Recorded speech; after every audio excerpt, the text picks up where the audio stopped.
Nós vamos pensar um pouquinho nessa noite sobre a maturação da fé. Nós temos falado sobre fé. Na semana passada nós abordamos a questão também da maturação da nossa fé, mas numa outra perspectiva, usando um texto bíblico, que é o mesmo texto bíblico que nós vamos usar também no dia de hoje. Então abra sua Bíblia aí em Mateus capítulo 15, a partir do verso 21, do 21 ao 28, nós vamos aprender um pouquinho sobre como Deus deseja amadurecer a nossa fé. Quais são as ferramentas que Deus se utiliza para tornar a nossa fé uma fé madura? Às vezes nós somos muito infantis com relação à nossa fé, mas Deus quer que a gente amadureça com relação à fé. Eu até disse que é bom a gente parar de pregar sobre fé, ainda mais domingo passado à noite que eu preguei sobre fé em tempos difíceis. O irmão não imagina que semana difícil que eu tive. Estou com o carro parado aí já uns 10 dias, eu nem sei se eu vou conseguir a liberação do meu carro para ir para o retiro. Mas tudo para testar a nossa fé. E aí? Vai ficar nervoso? Não é? Você não pregou sobre fé em tempos difíceis? Então se vira aí, fica tranquilo. Não é? E graças a Deus estou com paz no meu coração. Aleluia. Então vamos lá. Mateus 15, a partir do verso 21, eu vou ler aqui na minha versão. O Fernando chegou ali, que bênção. Se o Fernando conseguir colocar aí para a gente, você pode acompanhar também na nossa projeção. Diz assim o texto: saindo daquele lugar, Jesus retirou-se para a região de Tiro e de Sidom. Uma mulher cananeia, natural dali, veio a ele gritando: Senhor, filho de Davi, tem misericórdia de mim. Minha filha está endemoniada e está sofrendo muito. Mas Jesus não lhe respondeu palavra. Então seus discípulos se aproximaram dele e pediram: manda-a embora, pois vem gritando atrás de nós. Ele respondeu: eu fui enviado apenas às ovelhas perdidas de Israel. A mulher veio, adorou de joelhos e disse: Senhor, ajuda-me. Ele respondeu: não é certo tirar o pão dos filhos e lançá-lo aos cachorrinhos. Disse ela, porém: sim, Senhor, mas até os cachorrinhos comem das migalhas que caem da mesa dos seus donos. Jesus respondeu: mulher, grande é a sua fé, seja conforme você deseja. E naquele mesmo instante a sua filha foi curada. Na semana passada nós estudamos esse texto e nós aprendemos que a fé de qualidade é aquela que está acompanhada de arrependimento, de conteúdo, de perseverança, de humildade e de transformação. Mas o que é interessante observar é que uma fé de qualidade, ela não nasce do dia para a noite. Ela não acontece como uma coisa instantânea. Ela não acontece num passe de mágica, mas a fé de qualidade é algo que nasce, cresce e amadurece. Então Deus, pela sua graça, Ele planta em nós e também pela graça Ele amadurece essa fé em nós. Essa história dessa mulher cananeia, ela nos ensina como que Deus amadurece a fé do seu povo amado, ensinando-os a andar pelo que não se vê, tornando essa fé uma fé nobre, uma fé de qualidade. O que a princípio parece com imobilidade, indiferença, insensibilidade e até um insulto preconceituoso da parte de Jesus, no fundo é amor, e amor da melhor qualidade. Às vezes, quando nós fazemos uma primeira leitura, uma leitura simples a respeito desse texto, a gente até diz: mas como Jesus foi mal educado com essa mulher, como Jesus não se importou com essa mulher, como Jesus não deu ideia nenhuma para essa mulher. Mas nós vamos entender perfeitamente que Jesus é tão bom, é tão perfeito, é tão amoroso, que de fato Ele estava agindo da forma como Ele agiu com aquela mulher para mostrar aos crentes daquela época que eles tinham à disposição Jesus, que veio para os seus, mas os seus não o receberam, e uma mulher que era sírio-fenícia, uma mulher que era cananeia, que não era do povo de Deus, estava mostrando muito mais fé do que aqueles para os quais Jesus havia vindo. Sendo assim, nós vamos dar uma olhadinha nesse texto aqui e vamos ver como que o Senhor amadurece a nossa fé, como que Ele amorosamente prova e amadurece a fé do seu povo. Então, em primeiro lugar, eu consigo enxergar que a maturação da fé, ela se dá pelo silêncio cortante de Deus. Quantas vezes você já orou, você já insistiu, você já não aguenta mais de pedir alguma coisa ao Senhor ou de clamar ao Senhor e parece que Ele não fala nada contigo. Parece que Ele não responde. Quantas vezes nós clamamos a Deus e Deus permanece em silêncio? Uma coisa é certa, a palavra de Deus diz que, e isso saiu da boca de Jesus, Ele disse assim: olha, meu Pai trabalha em todo o tempo. Então mesmo quando Deus aparentemente se porta com silêncio com relação àquilo que nós pedimos a Ele, Ele está trabalhando para fazer melhor do que aquilo que nós pedimos ou pensamos. Olha o que diz o texto: saindo daquele lugar, Jesus retirou-se para uma região de Tiro e Sidom.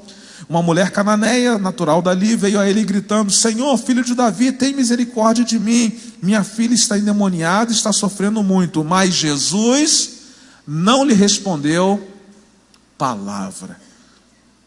Jesus permaneceu em silêncio. E de fato, irmãos, o silêncio é um instrumento cortante.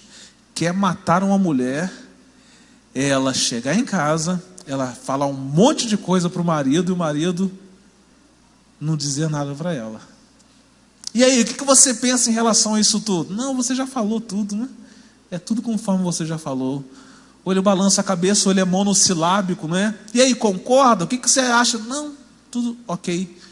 Você quer matar uma mulher, ela não ouvir a opinião do marido depois dela ter falado um monte de coisas. E é verdade. Mas também a recíproca, ela é verdadeira. Às vezes o marido fala e a mulher não responde. É porque é mais fácil a mulher falar e o marido não responder. Mas como que o silêncio incomoda a gente? Como que incomoda? Às vezes você diz alguma coisa a alguém, espera receber uma palavra e essa pessoa não lhe diz nada. E isso incomoda você. Agora imagine essa mulher cuja filha estava endemoniada, ela já ouvira falar de Jesus, por isso ela foi até Jesus. Ela não iria até Jesus se não houvesse ouvido falar a respeito de quem era Jesus, dos milagres que ele havia feito. Ela foi a Jesus, ela demonstrou fé, e o Jesus sabia que ele era o último recurso para aquela mulher, e ela disse: Senhor, eu preciso da sua ajuda, minha filha está endemoniada, eu não aguento mais. E Jesus permaneceu em silêncio. Assim como um bisturi, o silêncio pode matar ou pode curar. Depende da forma como ele é usado. Deus, com uma precisão cirúrgica, Ele sabe como ninguém usar o silêncio para cortar onde precisa ser cortado, fazendo sangrar o que precisa ser expurgado. Mas nas mãos de pecadores como nós, o silêncio corta e faz sangrar até a morte o coração dos amantes. Homens e mulheres silenciam-se por crueldade. Muitas vezes é pelo temor de se exporem. Ferem com silêncio para não serem feridos ao se relacionarem. Por maldade não falam. Fazem greve de palavras por pirraça, por vingança ou por crueldade. Em nossas mãos o silêncio é capaz de matar lentamente, causando hemorragias fatais na alma das pessoas.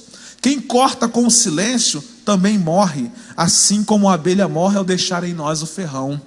Quem corta com o silêncio vai perdendo pedaços do coração. Mas Deus, queridos, Deus não faz assim. Por quê? Porque Deus sabe usar o seu silêncio.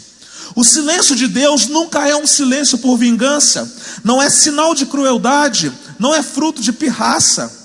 O silêncio de Deus, ele é cortante, ele faz sangrar, mas ele não mata. Antes, ele tem como objetivo remover da alma o pecado, remover do ser humano a sua incredulidade, toda e qualquer transgressão, toda e qualquer iniquidade. O silêncio de Deus, ele é um silêncio absolutamente cirúrgico, e isso é muito claro nesse texto. Deus, de forma soberana, Ele arquitetou o encontro dessa mulher com Jesus. Ao dizer que Jesus se retira das proximidades de Jerusalém e vai para as regiões de Tiro e de Sidom, Mateus está nos dizendo algo que é de extrema importância. O que ele está querendo dizer, pastor? Essa é a única vez que Jesus, durante o seu ministério terreno, sai da região dos judeus para a terra dos gentios. O Evangelho quer nos mostrar que Jesus veio para buscar e salvar os perdidos de todos os lugares. Deus prepara os encontros para atrair as pessoas a si e salvar o seu povo. A iniciativa da salvação, de reconstrução, de restauração, de cura é sempre do Senhor, somado à sua graça irresistível. Por isso Ele nos faz ir até Ele pela fé. Essa mulher, ela é uma filha do sofrimento. Nada nem ninguém conseguia libertar sua filha, que sofria horrores nas garras do demônio. Aquela era uma região de grande envolvimento com sistemas religiosos demoníacos e, consequentemente, a possessão demoníaca era algo comum no meio daquele povo. Mas mesmo assim, diante do clamor daquela mulher, Jesus faz silêncio. Ele não fala nada. O silêncio de Deus, ele é cortante. Mas ele é cortante apenas para o Filho de Deus, para aqueles que creem em Jesus. Isso já nos diz alguma coisa sobre a razão do silêncio de Deus. O descrente, ele não se importa com o silêncio de Deus. O ímpio não sente falta de Deus, ele nem fala com Deus. Mas não é assim com o cristão. Ele não só nota o silêncio de Deus, mas ele também sofre e sofre muito. O silêncio de Deus corta a sua alma. Por quê? Porque ele precisa da voz de Deus para lhe instruir a mente, lhe dirigir os passos, lhe edificar a alma e lhe alegrar o coração. A voz de Deus, ela é indispensável para a vida do cristão. Mas quando Deus faz silêncio, assim como aconteceu com a mulher cananeia no texto que nós lemos, o cristão não dá as costas para o Senhor. Ainda que Deus permaneça em silêncio, isso nos custe muito caro, isso não faz com que nós venhamos dar as costas para o Senhor. Quanto mais silêncio, mais clamor. Quanto mais silêncio, mais perseverança. A fé verdadeira, a fé de qualidade, nunca vira as costas para Deus.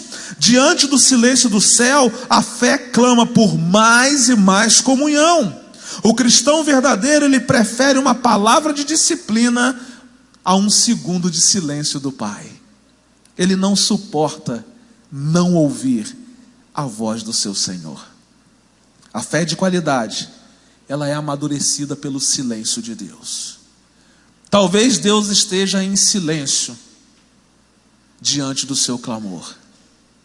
E eu quero dizer a você, quanto mais silêncio, mais perseverança. Quanto mais silêncio, mais clamor, mais oração, mais comunhão, mais presença, mais relacionamento, mais intimidade.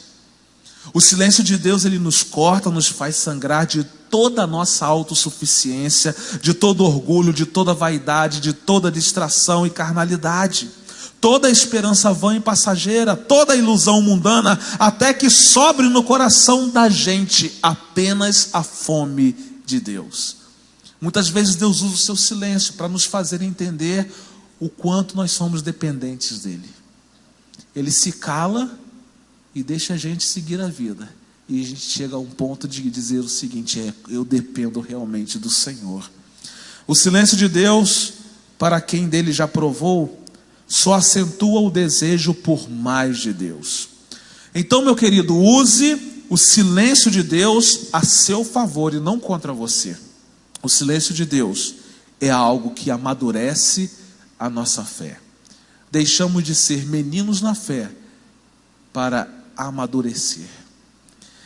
Mas a maturação da fé, em segundo lugar, ela se dá pela palavra penetrante de Deus.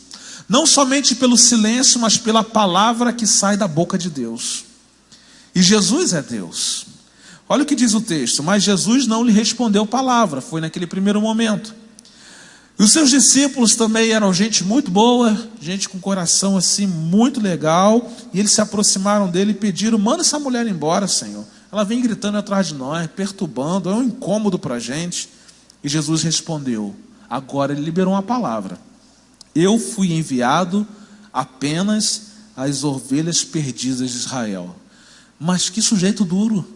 Num primeiro momento faz silêncio, num segundo momento diz assim: não, ela é Ciro Fenícia, calma aí, eu fui enviado para as ovelhas perdidas de Israel. Tem nada a ver com essa mulher, não. Tem nada a ver com essa mulher. Que crueldade de Jesus, né? Depois do silêncio, uma palavra de rejeição. Mas, queridos, por que Jesus agiu dessa maneira? Por que Jesus falou assim com essa mulher? Porque a palavra de Jesus, ela tem como objetivo penetrar a nossa alma, transformando e encorajando o nosso coração. Mas como encorajar diante de uma palavra dessa? Vamos nos lembrar do seguinte: Jesus está fora dos limites da terra do seu povo. Ele está fora dos limites de Jerusalém. Ele está distante do seu povo. E lá é o lugar onde supostamente todas as pessoas deveriam... Fernando, pode colocar aqui já a minha imagem. Ele está distante do lugar de onde todos deveriam crer nele, já que ele era o Messias. Mas lá no meio do seu povo, todos o rejeitaram. A Bíblia diz que ele veio para os seus e os seus não o receberam. Fora de lá, porém, há uma mulher gentia, uma mulher cananeia da região Ciro-Fenícia. Essa mulher, ao contrário das ovelhas perdidas de Israel, não rejeita Jesus, não repele Jesus, mesmo diante da palavra de que Jesus tinha vindo para as ovelhas da casa de Israel. Aquela mulher que não fazia parte do povo escolhido de Deus, ela aceita Jesus com fé, clama a Jesus por misericórdia, chamando Jesus pelo seu título messiânico. Ela disse assim: filho de Davi. Olha só, uma mulher que não estava misturada ao povo de Deus, reconheceu em Jesus o Messias enviado de Deus. O povo que pertencia ao Senhor não reconheceu Jesus como o Messias enviado de Deus. Jesus, na verdade, não estava querendo ensinar nada àquela mulher, mas estava querendo ensinar às pessoas do seu povo e aos seus discípulos. Está vendo aí? Vocês estão andando comigo, a gente veio de Jerusalém, o pessoal não acreditou em mim, mas aí, ó, uma mulher que não é do nosso povo depositou fé em mim. A gente pensa no primeiro momento que Jesus está esculachando aquela mulher. Na verdade, os discípulos estão vibrando porque eles estão achando isso também. Mas Jesus está chamando a atenção deles, porque a palavra de Jesus é uma palavra penetrante. A Bíblia diz que a Bíblia, né, a palavra de Deus, ela penetra na nossa vida. Ao dizer que ele havia sido enviado apenas às ovelhas perdidas de Israel, Jesus estava fazendo pelo menos duas coisas com a sua palavra. Primeiro, ele estava arrancando dessa mulher uma confissão de fé ainda mais profunda. Porque ela podia dizer: Senhor, eu não sou de Israel, mas eu tenho fé muito maior do que esse povo de Israel aí, do qual o Senhor veio. Então, diante da palavra de Jesus, aquela mulher pôde professar a sua fé com uma fé maior do que aqueles para os quais Jesus havia vindo. Uma segunda coisa, a palavra penetrante de Jesus está usando o exemplo de fé dessa mulher para confrontar os incrédulos fariseus que haviam em Israel. Enquanto as ovelhas perdidas de Israel, para quem ele havia sido enviado, o rejeitavam, essa mulher cananeia o honrava com fé.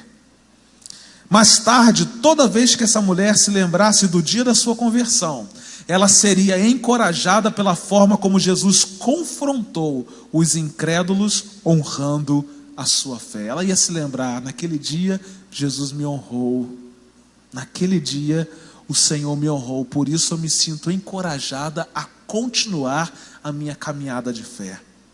A palavra penetrante do Senhor, portanto, é uma palavra que estimula e encoraja a fé.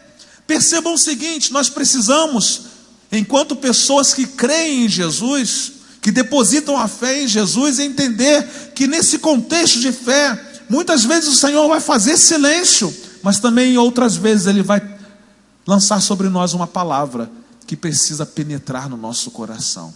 E às vezes é uma palavra de confronto, às vezes é uma palavra que a gente não gosta de ouvir, mas tem que ouvir, precisa ouvir, para que a nossa vida seja transformada e a nossa fé seja amadurecida. A princípio, a palavra penetrante de Jesus, ela pode ser repugnante, ela pode soar radical, pode parecer excludente, mas depois ela se torna doce como mel. A maturação da fé, ela se dá pela palavra penetrante de Deus. Sem a palavra, não nasce a fé. E sem a palavra, não se tem como nutrir a fé que nasceu. Então nós precisamos de palavra o tempo todo. Lembram da mensagem da semana passada? Aquela mulher tinha o quê? Conteúdo. Conteúdo. A fé de qualidade daquela mulher tinha conteúdo. E a Bíblia diz, né, que a fé vem pelo ouvir e o ouvir a palavra. Então é a palavra mesmo. Quem não gosta de palavra de Deus não pode ter fé. Porque a fé vem pelo ouvir e ouvir a palavra. Em terceiro e último lugar, a maturação da fé, ela se dá pela confrontação humilhante de Deus. Olha, ela se dá pelo silêncio de Deus, pela palavra penetrante de Deus, mas também pela confrontação humilhante de Deus. Não porque Ele quer nos envergonhar, mas porque Ele quer nos restaurar. A mulher veio, depois de ouvir que Jesus tinha vindo para as pessoas de Israel, para as ovelhas perdidas da casa de Israel. O que é que essa mulher ainda fez? A mulher veio, adorou-o de joelhos e disse: Senhor, ajuda-me. Ele respondeu: não é certo tirar o pão dos filhos e lançá-lo aos cachorrinhos. Disse ela, porém: sim, Senhor, mas até os cachorrinhos comem das migalhas que caem da mesa dos seus donos. E essa agora, hein, meu Deus? Primeiro momento, Jesus não lhe responde a palavra. No segundo momento, Jesus diz para ela: não vim para você não. E agora, no terceiro momento, Jesus chama a mulher de cachorra.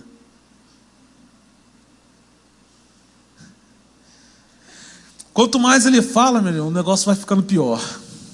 Ah, se tratasse com a gente. Ele já tinha ido embora há muito tempo, tinha até tacado uma pedra nele, não é verdade? Mas a mulher sabia em quem ela cria. O grande problema nosso é que nós não sabemos em quem cremos. E aí muitas vezes nós desgostamos daquilo que Jesus fala para nós. Nós desgostamos da confrontação do Senhor sobre a nossa vida.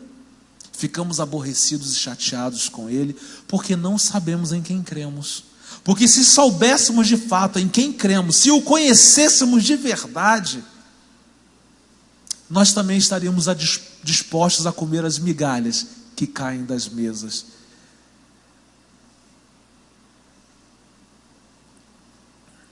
Primeiro o silêncio.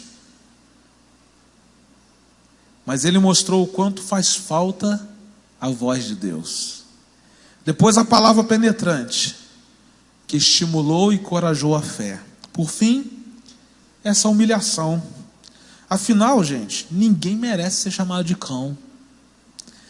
Como essa confrontação humilhante, diríamos até preconceituosa, poderia contribuir para amadurecer a fé daquela mulher. Gente, é importante frisar que os judeus consideravam os gentios como cães selvagens, pelo estado da alma dos pecadores. O problema é que os judeus se consideravam superiores aos gentios. Mas Jesus não chamou essa mulher de cão selvagem, porque no original, Jesus chamou essa mulher de cachorrinho, como se fora um cãozinho domesticado. Acho que melhorou um pouco, não melhorou? Quem tem um cãozinho em casa sabe exatamente que é como um filho. Quem tem um animal doméstico sabe que ele é um filho, não é verdade? Antigamente não tinha muito nem negócio de gato, agora está todo mundo com gato em casa, não é verdade? Agora não tem cachorro, tem gato. Mas você trata aquele animal com carinho. E Jesus não chamou aquela mulher como os judeus chamavam. mas ele usou uma expressão como se fora um animal doméstico. Em vez de Jesus ofender aquela mulher, ou em vez dela se sentir ofendida por Jesus, ela aceita o termo de Jesus. E ela vai além, dizendo que como tal, como um cãozinho diante do Senhor, ela merecia migalha do evangelho que as ovelhas de Israel estavam desperdiçando. Irmãos, o grande problema da nossa vida é que nós queremos ficar sempre sentados à mesa.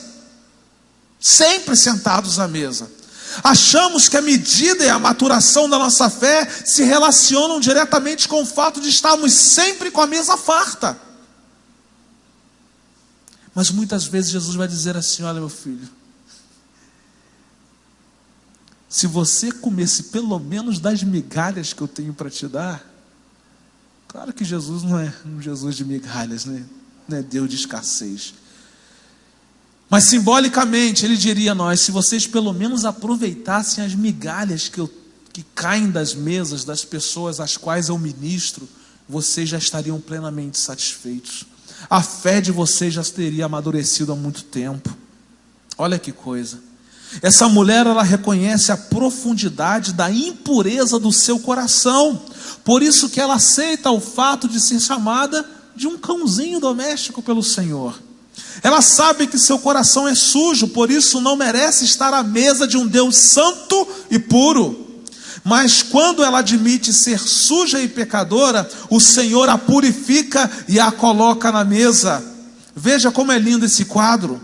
A mulher veio, adorou de joelhos e disse: Senhor, ajuda-me. Ele respondeu: não é certo tirar o pão dos filhos e lançá-lo aos cachorrinhos. Disse ela, porém: sim, Senhor, mas até os cachorrinhos comem das migalhas que caem da mesa dos seus donos. Jesus respondeu: mulher, grande é a sua fé. Eita! Eu não vou dizer mais nada para essa mulher não, porque ela me venceu. Seja conforme você deseja. Olha que palavra de Jesus. Já não era nem mais a vontade de Jesus. Ele falou: seja conforme o que você quer. O que você quer. Quantas vezes nós desprezamos essa mulher cananeia? Ah, se nós tivéssemos a determinação e a fé que essa mulher tinha. Como a nossa vida seria diferente? Você já imaginou se Jesus dissesse: seja conforme você deseja? E diz assim, ó, a autoridade está aí na sua mão. É o seu desejo. Mas convenhamos, se Jesus dissesse isso para a gente hoje, qual seria a nossa vontade? Talvez a nossa vontade não estaria em consonância com a vontade de Jesus. Ali com certeza a vontade daquela mulher já estava equilibrada com a vontade de Jesus. Jesus, eu vou curar essa mulher, mas calma aí, deixa eu ensinar essa mulher, e deixa eu ensinar essas pessoas que estão aqui em volta de mim, esses discípulos mal criados, deixa eu ensinar essa gente aqui. Às vezes Deus realiza algo num primeiro ato, mas às vezes Ele realiza algo depois de 3 atos, depois de 5 atos, depois de 10 atos, porque durante cada ato Ele vai ensinando alguma coisa para a gente. Aqui Ele precisou de 3 atos de uma peça, para depois dizer assim: mulher, grande é a sua fé. Eu imagino a cara daqueles discípulos que falaram no começo: Senhor, manda essa mulher embora, mulher perturbada da cabeça, enchendo o saco, pô, tanta coisa que eu já fiz semana, cansado. Poxa, manda essa mulher embora, né? Vem gritando aí, voz irritante, né? E agora Jesus no final diz assim: mulher, grande. Ele não disse isso nem para os discípulos dele.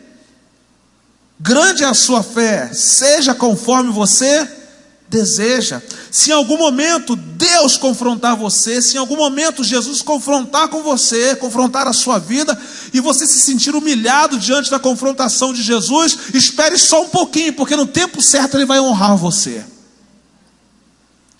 A Bíblia diz: portanto, humilhai-vos debaixo da potente mão de Deus, para que a seu tempo, não ao nosso tempo, mas ao tempo dele, porque faz referência a Jesus, porque a seu tempo Ele o exaltará, lançando sobre Ele toda a sua ansiedade, porque Ele tem cuidado de você.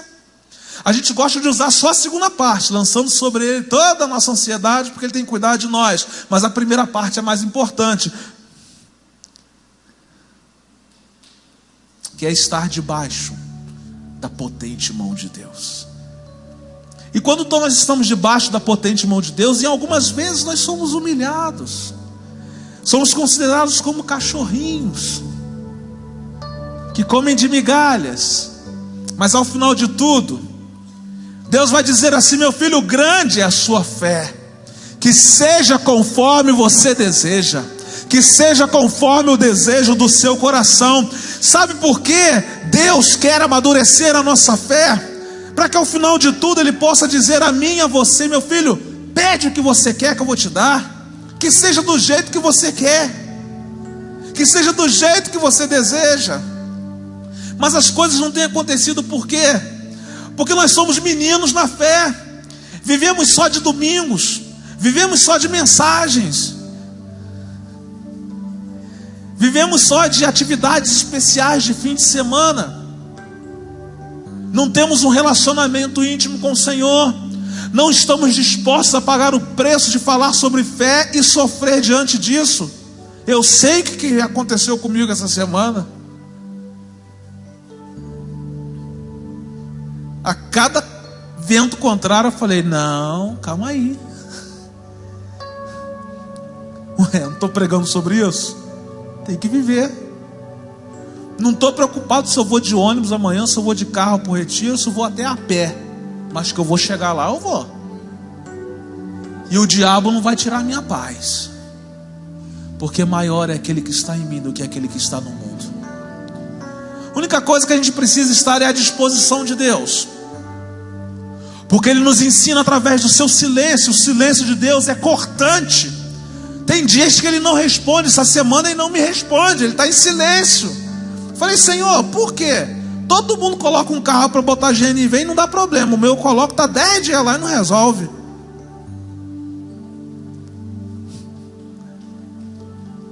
Não tem nada para falar com você.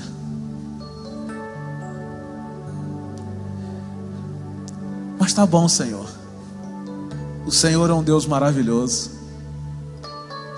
O Senhor é um Deus bom em todo o tempo. A lição que Deus nos ensina é que para ser exaltado pela graça de Deus, é preciso que primeiro você se humilhe diante e debaixo da potente mão do Senhor. Para ser salvo e restaurado, é preciso que primeiro se confesse o pecado e se clame pelo perdão. O que levou a mãe a Jesus foi o problema da filha. No entanto, percebam o seguinte: o problema da filha só foi tratado depois. O coração da mãe precisava ser tratado primeiro. O Senhor primeiro transformou a mulher, para depois fazer o milagre. Às vezes nós queremos que Deus faça o milagre, mas não queremos ser transformados pelo Senhor. Os problemas que nós levamos a Deus nem sempre são as prioridades de Deus. Por mais que os nossos problemas sejam legítimos, sejam caros demais para nós, primeiro o Senhor sempre trata do nosso coração, sempre trata da gente.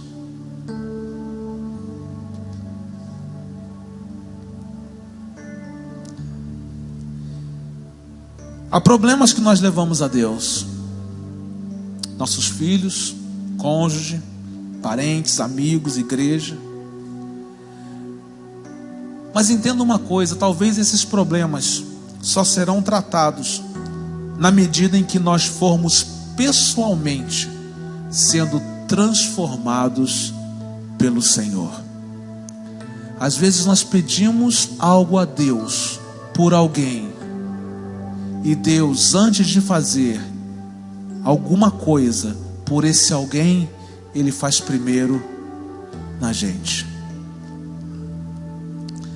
A maturação da fé, ela se dá pelo silêncio cortante de Deus. Por quê? Porque Ele quer nos ensinar a viver pela fé, desejando mais dEle. A fé é o firme fundamento das coisas que se esperam, a esperança das coisas que não se veem.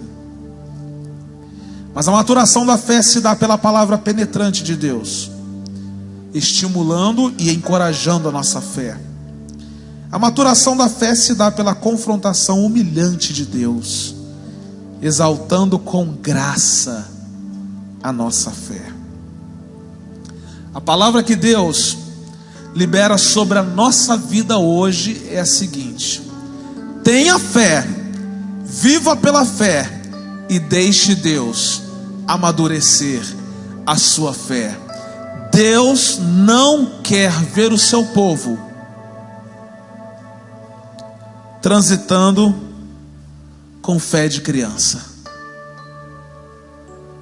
Por isso, esteja pronto para entender o silêncio de Deus, para receber a palavra penetrante de Deus e para ser humilhado pela confrontação amorosa de um Deus que deseja nos ver muito além daquilo que nós imaginamos. Vamos ficar em pé, vamos adorar ao Senhor. Toque no Senhor nessa noite pela fé. Um dia uma mulher que estava há 12 anos sofrendo com uma hemorragia tocou na orla do vestido de Jesus. Não foi fácil para aquela mulher. Imagine uma mulher sangrando há 12 anos, fraca, debilitada. Havia uma multidão em volta de Jesus, e ela era mulher, já era desprezada. Mas ela, mesmo doente, mesmo sendo mulher, ela enfrentou a multidão. Ela se espremeu no meio da multidão, porque ela queria tocar nas orlas dos vestidos de Jesus, porque ela sabia que se tão somente tocasse na orla do manto de Jesus, ela seria curada. Que fé extraordinária, queridos. Deus está nos chamando nessa noite para enfrentar a multidão, ainda que haja enfermidade, para enfrentar a multidão, ainda que haja impossibilidades, ainda que haja intransigência, ainda que haja um certo preconceito com relação a você. Deus está chamando você a tocá-lo pela fé nessa noite, e não somente a tocá-lo, mas a experimentar dele, a ponto dele fazer você amadurecer a sua fé. Em muitos momentos Deus vai fazer silêncio, sim. Em alguns momentos vai liberar uma palavra penetrante sobre o seu coração, em outros vai confrontá-lo. Mas tudo isso porque Ele deseja ver você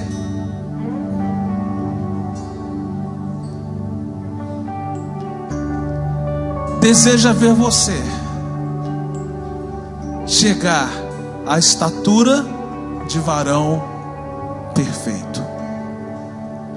Deixa-me tocar, Senhor, nas tuas vestes.